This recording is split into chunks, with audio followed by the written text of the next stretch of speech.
ওকে পারবে সবগুলো পারবে না না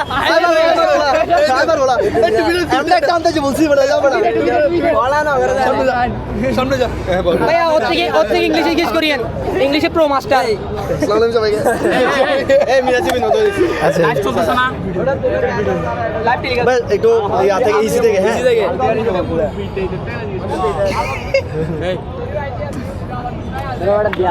আচ্ছা একদমই সহজ ওকে রমজান শেষে কোন উৎসব পালিত হয়? ঈদ উল ফিতর এই তো মাশাআল্লাহ থ্যাংক ইউ দাঁড়া দেখি এ ভাইয়া পেজটা চেঞ্জ করে এটা দেখে গেছে এখান থেকে এই না দেখি না আপনার পেজের নাম? মোহাম্মদ মিসবাউল হক। আচ্ছা এই যে কোশ্চেন সার্চ দিস। রমজান মাসটা আরবি এটা কত নম্বর মাস? রমাদান এক নাম্বার মাস না কেউ বলেন না প্লিজ। প্রশ্নটা একটু আবার এটা আবার বলেন রমজান মাসটা যেটা আরবি কত নম্বর মাস? আরবি কত নাম্বার মাস নাম কি